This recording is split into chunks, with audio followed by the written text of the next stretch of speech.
It is a perfect night for a movie like this. To the Bad Lieutenant, port of call, New Orleans. What is it about this character that made you want to tell this story at this point in your career right now? Well, you are talking about a career which I never had. You see, people have a career who are planning their career, and they are doing the next step, and then this, and they maneuver along. I have never maneuvered.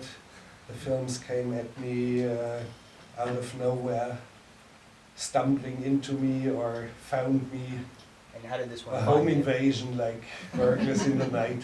No, this found me through a screenplay. Billy Finkelstein had written it, and attached to it was a letter. Wouldn't you like to do it with this and that production company? And we are thinking Nicolas Cage and I should work together. And I immediately knew that was a great idea. And within less than 60 seconds, I think Nicolas Cage and I were in business, doing a long-distance phone call between Australia and Los Angeles.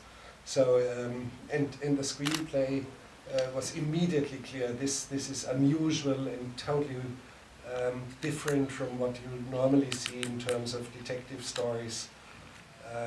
Very beautiful dialogue, so it was clear that was something I should do.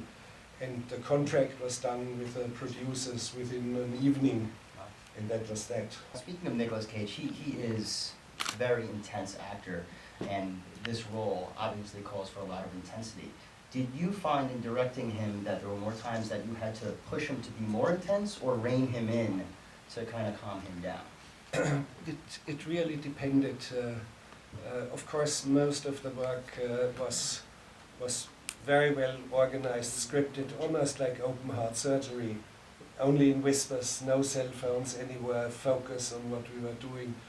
But yes, Nicolas knew I would take him. I told him I would like to take you where you have not been before. So that was a challenge for him. Sometimes there were moments, like for example when he threatens the elderly ladies with his magnum gun. I had the feeling, yes, it could go farther than that. And I said to him, this is one of the scenes where you should turn the hog loose, turn the pig loose. And he had thought about certain things, but I think he surprised himself in a way with what he comes up with. Yeah, it was always a balance of doing things and keeping things fresh and introducing new ideas, little things like iguanas. They were not in the script, but I like in my own, even if I had written a screenplay myself, whenever I see an iguana, it would have ended up in the film anyway, whether I had scripted it or not.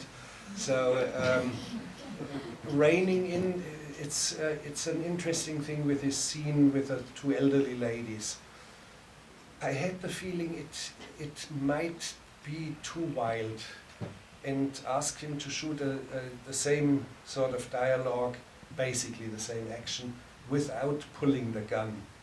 And he was instantly disappointed, and he said, Werner, yeah, this is a cowardly version, and this, I know this always ends up, you try to make it mild, and this always ends up in the film. And I said, no, why do you prejudicate it? I have to see with the footage, and it was immediately, instantly clear.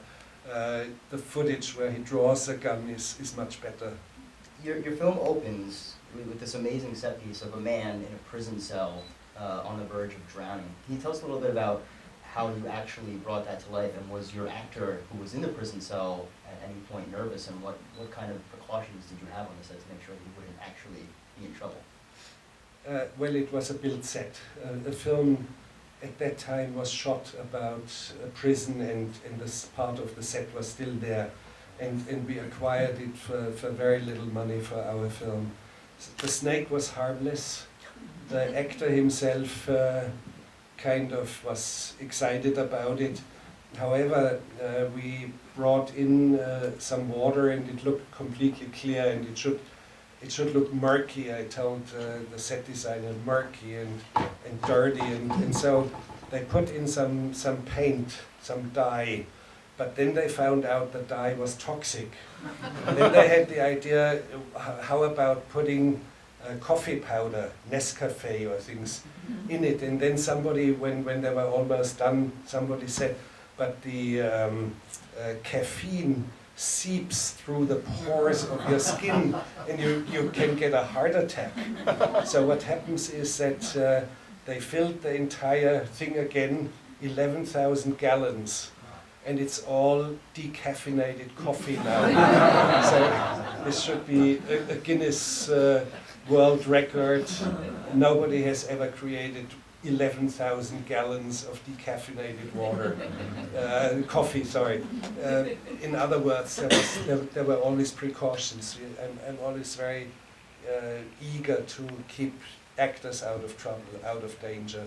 I'm good at that, contrary to the rumors that are spread around. So let's open it up to the audience for questions. If You've got a monologue in Julian Donkey Boy about the gunfight between Clint Eastwood and whoever Scorpio. I noticed that Nicky Cage has the same gun. Is that something that was inspired, or you brought from one to the other, or do you have a fascination with Dirty Harry? I must say I forgot Dirty Harry almost completely. Of course, you see, when I was working as an actor with Harmony Korine, I kept saying, yeah, I'm only a paid stooge. However, Harmony had only a skeleton, not a real screenplay. It was less than a skeleton. There was hardly ever any dialogue written out. And there was this scene at the dinner table with my family, an insane son, daughter who is impregnated by him, and a loser of another boy, and a demented granny. And I was sitting there, and they were always shooting with 3, 4, 5 cameras. And I realized some of these little cameras were already rolling, but some others were still fiddling around. And I turned over to Harmony and I said, are we rolling? And he nodded, and I said, what's the dialogue? And he just turned to me and he said, speak. So, so now what can I say? I tried to do something, and somehow out of nowhere I started to speak about Dirty Harry and how he blasts the bad guy away. But I must say that was a moment of necessity that pushed me into Dirty Harry in telling that story. And I must say I've completely forgotten about the film until now you are mentioning it. But Nicolas Cage and Dirty Harry, I think they do not have much to do with each other, because I think Nicolas Cage, how he does things, as vile and debased as it gets, always becomes hilarious. Clint Eastwood is never hilarious. Actually, I found the end very hilarious, where he tells the bad guy at the very last line.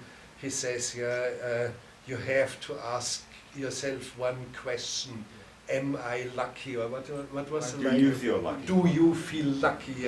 Is there still a bullet left in your gun or not? And he doesn't. You have to ask yourself one question: do you feel lucky? So I found this such a great line. But we do have a couple of very, very good ones in Bad Lieutenant as well. Now you're asking me too much, because I've never related to symbols. For me, a chair is a chair, and a fish is a fish. So probably the iguanas are more like only in the fantasy, in the demented fantasy of the Bad Lieutenant. That might be an exception, but I'm incapable of seeing things in terms of symbols or in terms of metaphors. It eludes me. I have some sort of a defect in communication. It doesn't occur to me. So I really can't answer it, but I can answer it on a more primitive level. I love to give important supporting parts to animals in my movies, and it's not the only one. And they come out of nowhere. They just come out of nowhere. We never planned it. It just came a few days prior, and I think I saw an iguana in in a tree, sitting in a tree, and it really fascinated me. And I thought I need one of those, and without really knowing exactly what for, and it materialized somehow. Yes, instantly, I was going only after her, to the dismay of the production company, who told me, well, she doesn't have much films behind her. Who is she? And I had the feeling the texture between Nicolas Cage and Eva Mendes would be great. So I can handle it. I know as a director you have to have that clear feeling. So it was clear it was her. And then we shot the film. I struggled hard and I got her. And then after we were done with the film, 5 months later, she was voted the most erotic woman on this planet. And all of a sudden everybody was happy and delirious, and the producer called me and he said, what a great idea we had. And I said, we, whom, what do you mean by we? So, but they are all proud now, and I'm very proud of her, because she's such a wonderful actress. And she has something very womanly, very warm-hearted about her.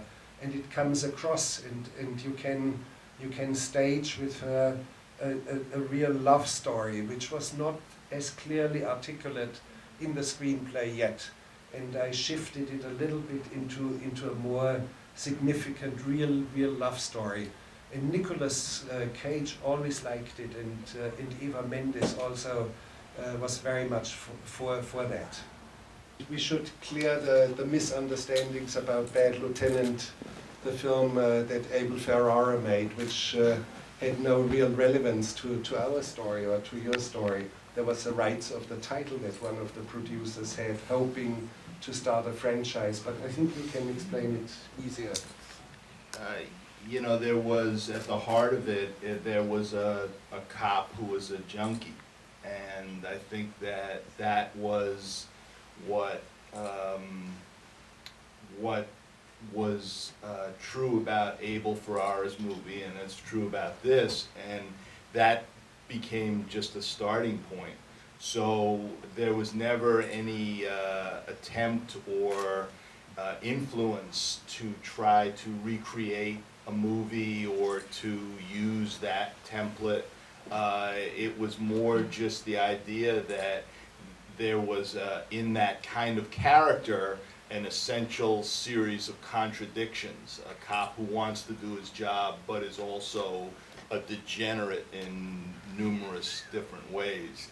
And that was really how the story, that was the evolution of the story. And then everything about the development of it in New Orleans and so on, and its realization by, by this gentleman, it I think really took on a life of its own. Yeah, and originally it was not written for New Orleans, and there was all of a sudden from 3 sides the wish to do it. The producers wanted to save money because there were quite significant tax incentives. Nicolas Cage is very fond of New Orleans and always said that there is a certain fluidity there. There's something like music, and I would like to pick it up in the way I'm going to act. I had the feeling New York, yes, was good and convincing, but doing it in a city destroyed after a hurricane had hit it, and the collapse of civil order and civility, that made it particularly interesting. And because of that, of course, some of it had to shift.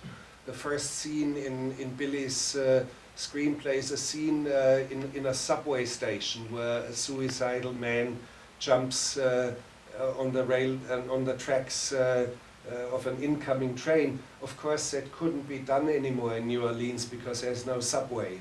So we invented a slightly different beginning, and I had the feeling we should go wild immediately.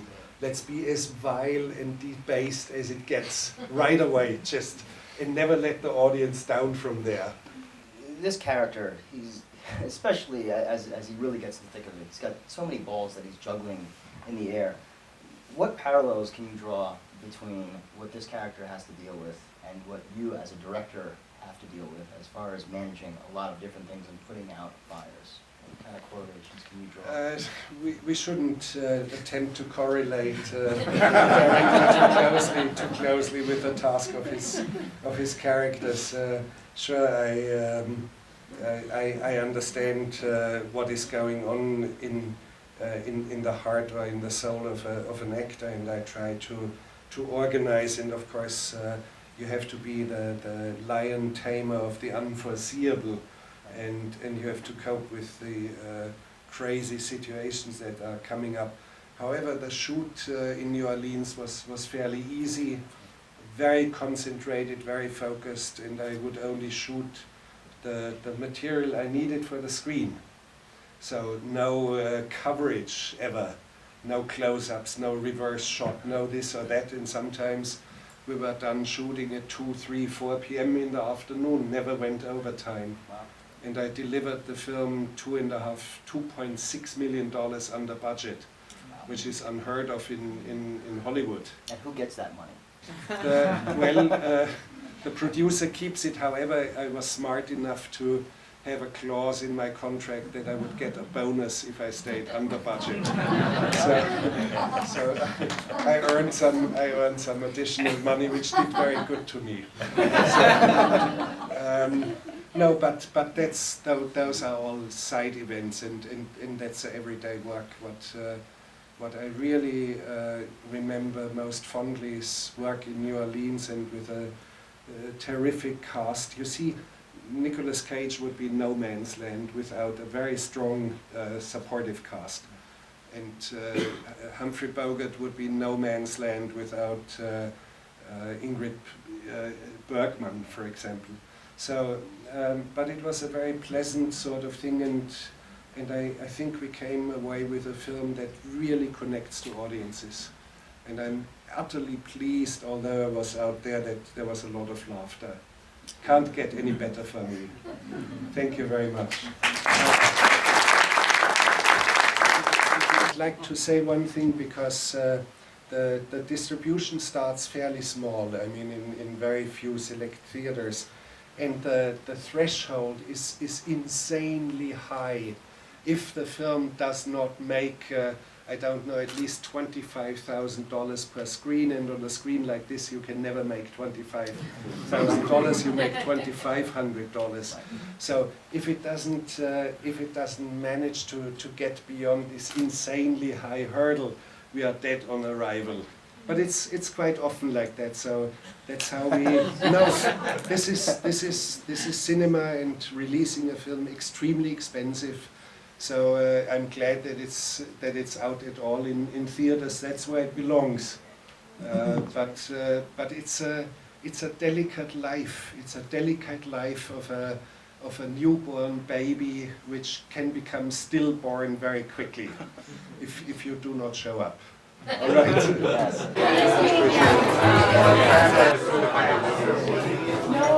I think Nick Cage did his best kind of crazy Nick Cage work in years. So if you're a fan of the Nick Cage in Leaving Las Vegas or Zandali, or films where he's really over the top and really intense, you're gonna love this picture. I didn't expect it to end the way that it did. The director, totally demented. And you know something? I love that. I would definitely like to work with someone like that in the future. Highly recommend going to see Bad Lieutenant. It was an awesome flick. You got to see Nicolas Cage really kicking some butt, doing really well. I thought it was great. It was unpredictable, which was, I thought it would be predictable, and it turned out to be not predictable, and I thought it was great. How about you? Same thing, unpredictable. I was surprised at a few of the scenes for sure, that they were funny. It's kind of twisted.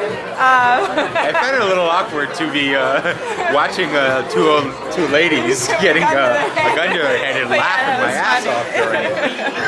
It was refreshing, the kind of humor that it was, and the drama. It was a refreshing film. I thought it was fantastic. I'm always down to see a new Herzog movie. He's one of my favorite filmmakers, and It's a bizarre and kind of beautiful movie. I really enjoyed it. Jenna throws a great party. There's so many videos out there and the content is all over the place. What advice could you give young people who are up and coming, who maybe don't have a great film or video background, to just have their videos have content and meaning and just inspire?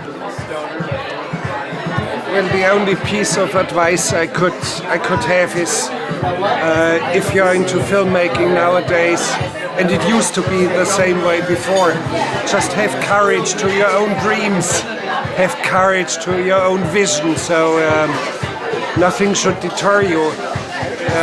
And of course, completely radically new venues to release a film through the internet, DVDs, pay-per-view. You don't know what's coming at us. It's at the horizon, but the landscape is shifting completely. And I think young filmmakers who have something of substance in their hands will always find an outlet for it, no matter where it is going to shift technically.